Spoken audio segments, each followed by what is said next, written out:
آج ہم جس شخصیت کے بارے میں پڑھ رہے ہیں وہ ہے بہلول دانا۔ بہلول، جنہیں بہلول دانا بھی کہتے ہیں، آپ ایک صوفی بزرگ تھے۔ آپ بغداد اور ارد گرد کے ویرانوں میں بے فکری سے زندگی گزارتے تھے۔ بغداد جو ہے عراق کا دارالحکومت ہے اور عراق کا سب سے بڑا شہر ہے، اور شیخ عبد القادر جیلانی کا مزار بھی اسی بغداد میں ہے۔ ٹھیک ہے، بہلول جو تھے ان کا کوئی گھر یا ٹھکانہ نہیں تھا، یہ شہر میں ننگے پاؤں پھرتے تھے۔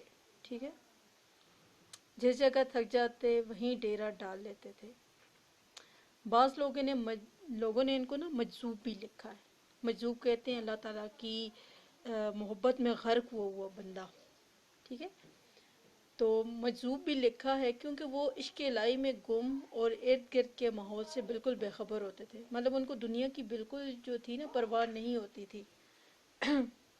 بہت کم لوگوں کی طرف التفات کرتے تھے، مطلب لوگوں کی طرف زیادہ ان کی توجہ نہیں ہوتی تھی، لیکن جب بھی کبھی کوئی بات کرتے وہ بڑی حکمت اور دانائی والی ہوتی تھی۔ بہلول دانا جو ہیں تو وہ کوفہ میں پیدا ہوئے۔ بہلول دانا کا اصل نام جو تھا وہب بن عمرو تھا، اور ان کا تعلق جو تھا عرب کے قبیلے بنو امان سے تھا۔ ٹھیک ہے، کیونکہ ان کی آپ نے یہ شامل نصاب سبق بہلول کی باتیں پڑھنا ہے، تو اس لیے میں تھوڑا سا ان کا بایو ڈیٹا ان کی چیزیں بتا رہی ہوں۔ تو ان کا تعلق عرب کے قبیلے بنو امان سے تھا۔ ان کے والد چھٹے امام جعفر الصادق کے شاگرد تھے۔ ٹھیک ہے، اور کچھ وقت انہوں نے امام موسیٰ جو ہیں امام موسیٰ کاظم کے ساتھ بھی گزارا ہے، ان کی صحبت میں گزارا۔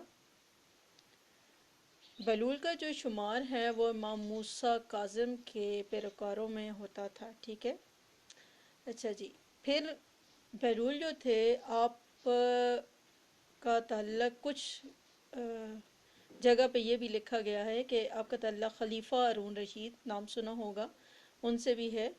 خلیفہ ہارون رشید جو تھے 5ویں عباسی خلیفہ تھے، جن کا زمانہ جو یہ کہہ لیں 766 سے 809 تک ہے۔ ٹھیک ہے، تو خلیفہ ہارون رشید سے ان کی ملاقات 188 ہجری میں خلیفہ کے سفر کے دوران کوفہ میں ہوئی تھی۔ تو بہلول نے ہارون رشید کو بہت ساری نصیحتیں کی تھیں، جس سے وہ بہت زیادہ متاثر ہوئے اور بہلول کو جو تھے بغداد لے آئے۔ پھر بہلول کا ٹھکانہ بغداد کی گلیاں ہی رہیں، اور بہلول کا مزار بھی بغداد میں ہی ہے۔ یہ جب فوت ہوئے تو ان کا مزار بھی جو تھا وہ بغداد میں بنا دیا گیا۔ ٹھیک ہے، تو کہتے ہیں کہ جس کے گوشے میں مشہور ہے عرب کے، وہاں پہ جہاں پہ ان کا مزار بنا ہے، تو وہاں پہ گرو نانک، نام سنا ہوگا، سکھ مذہب کے بانی جو ہیں گرو نانک، انہوں نے چلہ بھی کاٹا تھا۔ ان کی ایک چیز جو مجھے بڑی، مطلب ان کی بہت ساری باتیں، بہت ساری ایسی حکمت اور دانائی سے بھری باتیں، لیکن مجھے جو ہے بہت زیادہ پسند نہیں، اسپیشلی آج کل کے دنوں میں، کہ مجھے بڑی پسند ہے۔ اس دن میں نے پڑھی بھی تھی تو میں نے کہا تھا میں آپ سے ضرور گی۔ ایک دن بازار میں بیٹھے تھے، خلیفہ ہارون رشید جو تھے ان کا گزر ہوا، تو انہوں نے بہلول سے پوچھا کیا کر رہے ہو؟ انہوں نے بہلول جو دانا تھا ان سے پوچھا، کیونکہ وہ لے آئے تھے نا اپنے ساتھ بغداد کو، کوفہ کے رہنے والے تھے نا، تو بغداد جب لے آئے تھے تو انہوں نے وہاں پہ بیٹھے تھے ایک دن، تو پوچھا کیا کر رہے ہو؟ تو بہلول نے کہا بندوں کی اللہ سے صلح کروا رہا ہوں۔ تو ہارون رشید نے کہا پھر کیا بنا؟ بہلول نے کہا اللہ تو مان رہا ہے لیکن بندے نہیں مان رہے۔ کچھ عرصہ گزر گیا اسی طرح، تو کہتے ہیں بہلول پھر خلیفہ کا جو گزر تھا وہ ایک قبرستان کے پاس،